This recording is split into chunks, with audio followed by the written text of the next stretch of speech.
ஹalleluya good morning. தேவனுடைய கிருபையினால நம்ம உயிரோட இருக்கிறோம். எத்தனையோ பேர் இந்த நேரத்துல விபத்துகள் இருக்கிறாங்க, கெட்ட செய்தி கேட்டு இருக்கிறாங்க, ஹாஸ்பிட்டல்ஸ்ல இருக்கிறாங்க. தீராத நஷ்டங்களை நினைத்து நினைத்து துக்கப்படுகிறவங்களா இருக்கிறாங்க. தேவன் நமக்கு ஆரோக்கியம் கொடுத்தார் இல்லையா? அவர் நம்மை உயிரோட காத்தார் இல்லையா? அவரை துதிக்கணும். அப்படிப்பட்ட துக்கத்தில் இருக்கிறவங்களுக்காக நம்ம ஜெபிக்கணும். ஜெபிக்கணுங்க. ஜெபம் என்றால் நமக்காக நம்மளே செய்து கொள்றது அல்ல. முதல்ல நமக்காக நம்ம செய்து கொள்ளணும். நாம மற்றவர்களுக்காகவும் ஜெபிக்கணும். இன்றைக்கு வெள்ளிக்கிழமை. எங்க சபையில அநேக சபைகள்ல வெள்ளிக்கிழமை உபவாச கூட்டம் இருக்கு. உங்க சபையில இருக்கா? எங்களுக்கு சபையே இல்லைங்கன்னா நீங்க உங்க வீட்டுல உபவாசம் செய்கிறீங்களா? ஏங்க இல்ல? இப்போ எத்தனையோ சர்ச்சஸ் இருக்கிறது. ஒருவேளை உங்களால தவிர்க்க முடியாம நீங்க வேற தேசங்கள்ல வேற மாநிலங்கள் இருந்தா, உங்களுக்கு புரியாத மொழியில ஆராதனைகள் இருந்தா, உங்களுக்கு அனுகூலமாக உங்க பகுதியில இல்லாம இருந்தா அது வேற விஷயம். பட் ஞாயிற்றுக்கிழமை எவ்வளவு முக்கியமோ, உண்மையான விசுவாசிக்கு உபவாச ஜெபம் அதை விட அதிகமா முக்கியம். நீங்க உபவாச ஜெபம் செய்கிறீங்களா? உபவாசம் இருப்பீங்களா? உபவாசம் என்ற வார்த்தை இன்றைக்கு நிறைய கேக்குதுங்க. ஒரு உபவாச கூட்டம் அல்ல, 21 நாள் உபவாச கூட்டம், 3 நாள் உபவாச கூட்டம், 5 நாள் உபவாச ஜெபம், 7 நாள் உபவாச ஜெபம், 21 days fasting prayer, 40 days prayer. நீங்க உபவாச கூட்டங்கள். அதுல ஃபாஸ்டிங் எவ்வளவோ தெரியாது, ஆனா பிரேயர்ஸ் மட்டும் நடக்கிறது. ஆனா அந்த பிரேயர் மீட்டிங்ஸ்ல கூட்டத்துல பிரேயர் எவ்வளவு நடக்கிறதோ தெரியலங்க. அதையும் கூட பாடல்களால, வசனத்தால, அசங்கங்களால, சாட்சிகளாக நிரப்பி விடுகிறாங்க. அதனாலதான் சபையில எழுப்புதல இருக்கிறது இல்ல. நல்லது. ஒவ்வொரு சபையிலும் உபவாச கூட்டத்தை நடத்த வேண்டும். சபையெல்லாம் உபவாசம் இருந்து ஜெபித்தால் பெரிய எழுப்புதல் நம்முடைய சபையிலும், அதுபோல மொத்தம் கிறிஸ்தவ சபைகள் எல்லாவற்றுக்குள்ளும் எழுப்புதல் பற்றிக்கொள்ளும். அதன் மூலம் உலகம் முழுவதும் தேவனை, கர்த்தரை மகிமைப்படுத்தி அவருக்கு முன்பாக நம்ம பணிந்து கொள்ள முடியும். அது நடக்கிறது இல்ல பாருங்க. நமக்கு ஆராதனைகள் நடக்குது.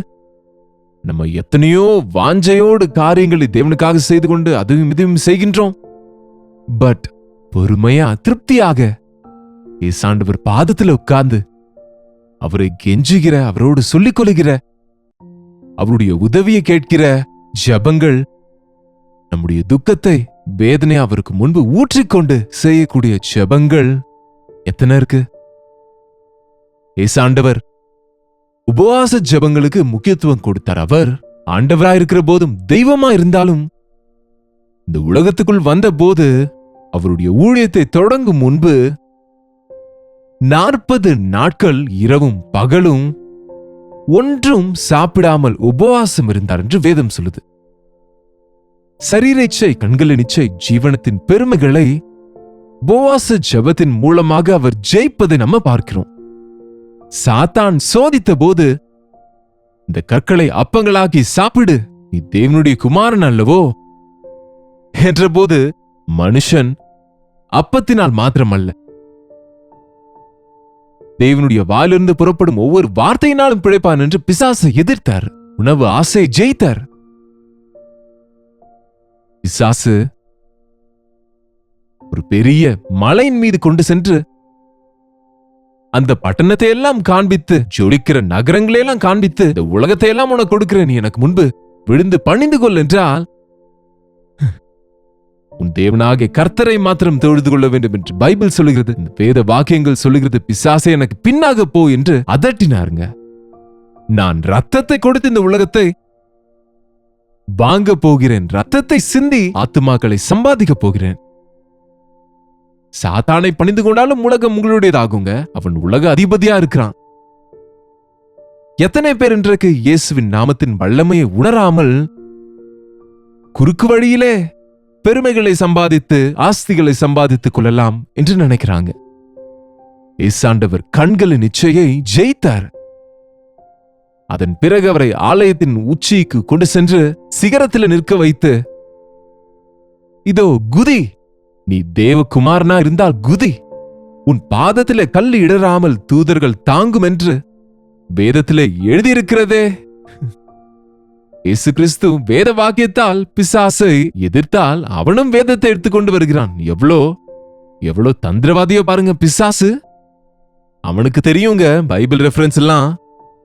அவனுக்கு தெரியும் பக்தர்களின் விஷயம், எந்த பக்தனுக்கு என்ன பலவீனம் என்று.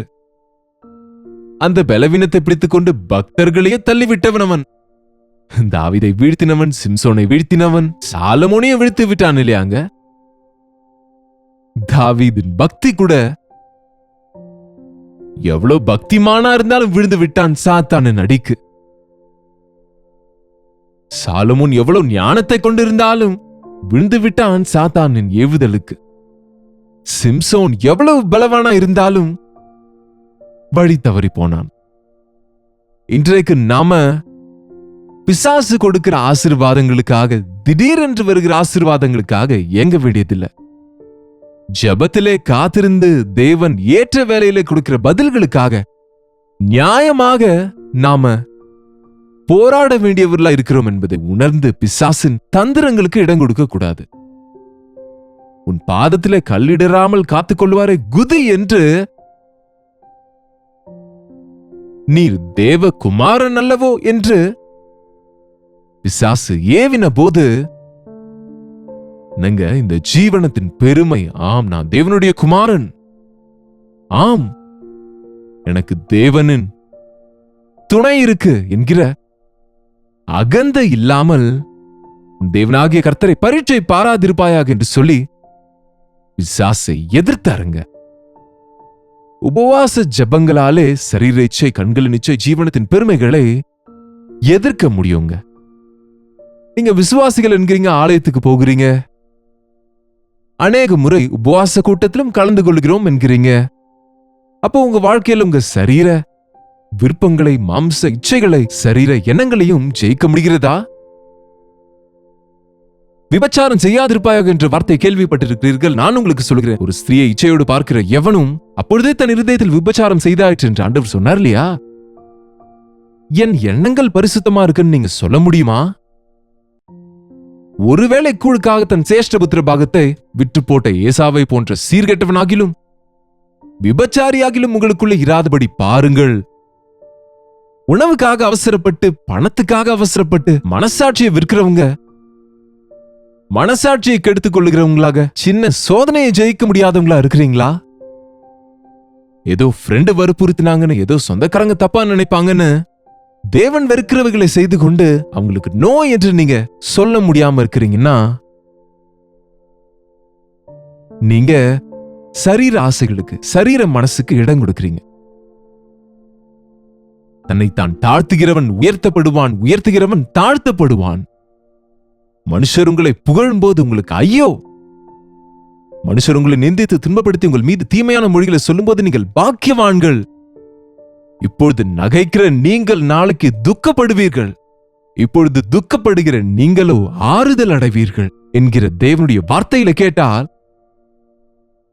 நம்ம உலகத்துல மக்களுடைய பாராட்டுக்காக, அவங்க புகழ்ச்சிக்காக நாம அலைய மாட்டோம்.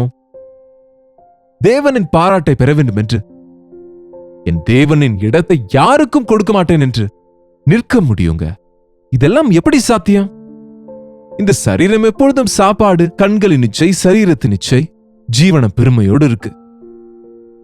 இந்த சரீரத்தை ஜெயிக்க வேண்டும் என்றால் ஆவிக்குரிய பலத்தை பெற்றுக்கொள்ளணும்.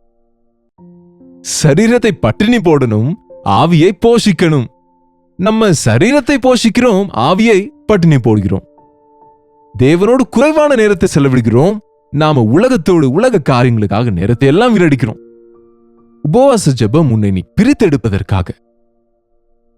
நீங்க சபையில செய்கிற உபவாச கூட்டத்தை குறித்து நான் பேசவில்லை. அது ஒரு ஒழுங்கு. நமக்கு தனிப்பட்ட விதத்துல நீங்க உபவாசம் இருந்து ஜெபிக்கிறீங்களா? இங்க ஏசாண்டவர் சபையிலே ஜெபிக்கவில்லை, தனிப்பட்ட விதத்தில் 40 நாள் உபவாசம் இருந்து ஜெபித்தார். மோசே இஸ்ரவேலருக்காக ஜெபிக்கிறாரு, அவங்க நடுவுல இருந்து ஜெபிக்கிறாரு. ஆனால் மோசே மலையின் மீது ஏறி தனிமையாக தேவ சமூகத்திலிருந்து 40 பகல் இரவுகள் அவர் காத்திருந்தார், ஜெபம் செய்தார். தேவனின் கட்டளைகளை பெற்றுக்கொண்டதை ஜனங்களிடத்துல கொண்டு வர வாஞ்சையா இருந்தார். தேவனோடு உறவாடுவது, தேவனுடைய மனதை அறிவது, தேவனுடைய கட்டளைகளை அறிவது, தேவனின் நியாயங்களை அறிவது உபவாச ஜபத்தினாலே, தனிப்பட்ட ஜபத்தினால மட்டும்தான் சாத்தியமாகுங்க. மனுஷங்க பார்வையில எல்லாமே நல்லா தான் இருக்கும்.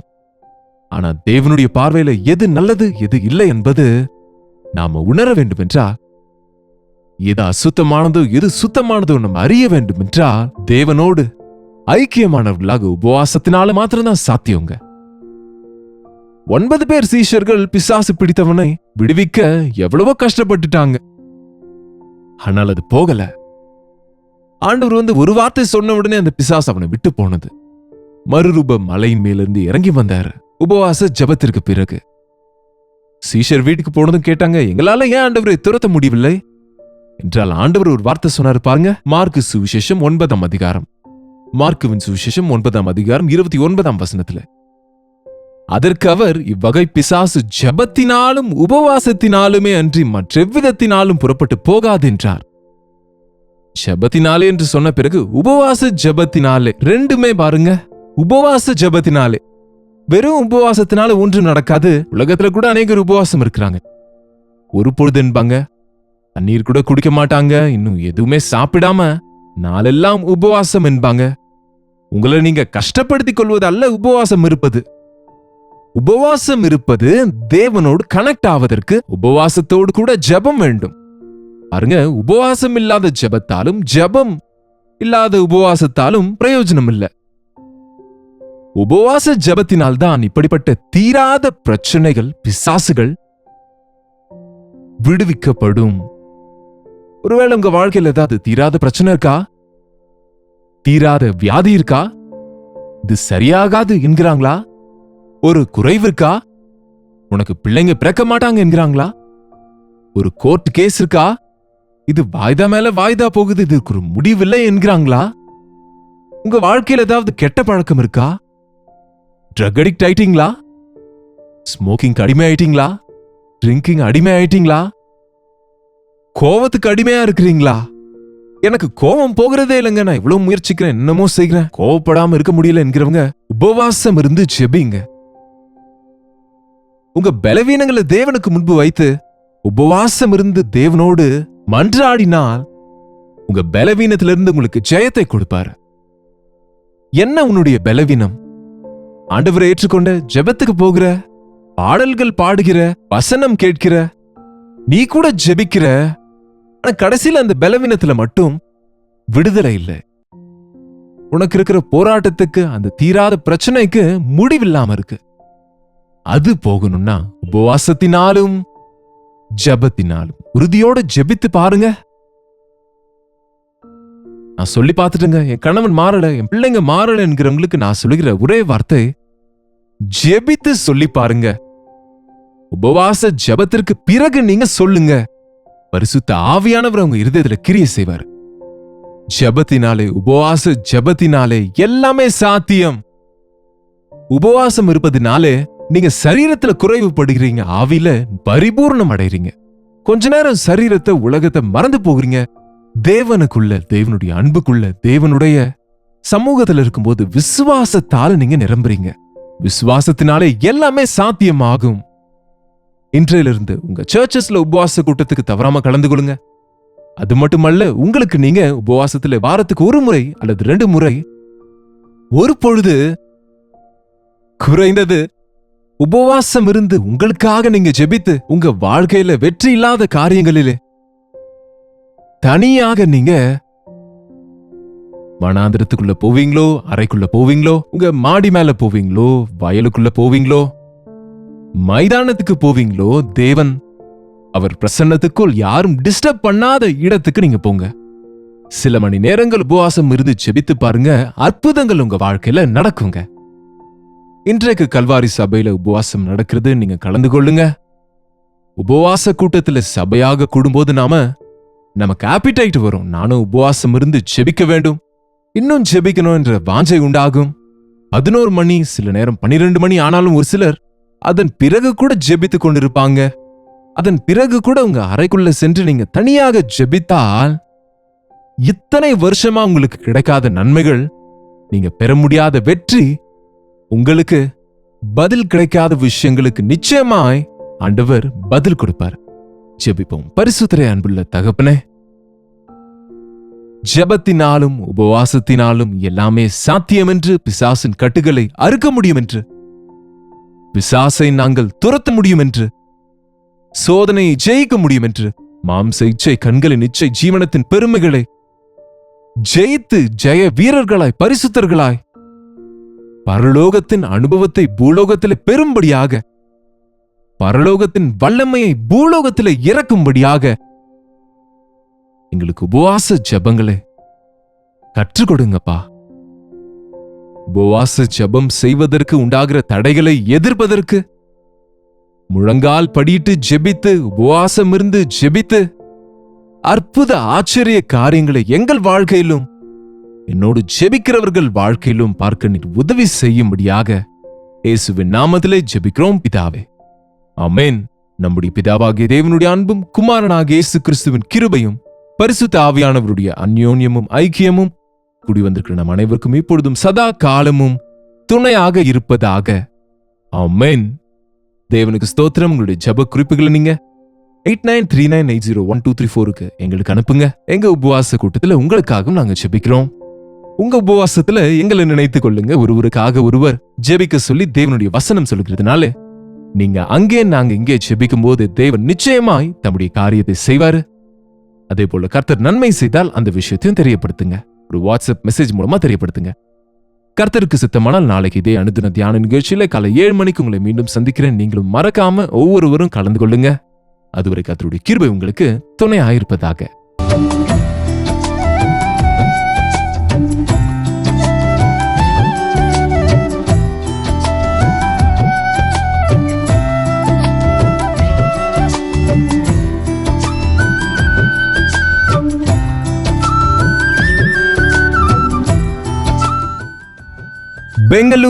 பெங்களூருவை சுற்றி இருக்கிற பகுதியில் இருக்கிற உங்களுக்கு நற்செய்தி.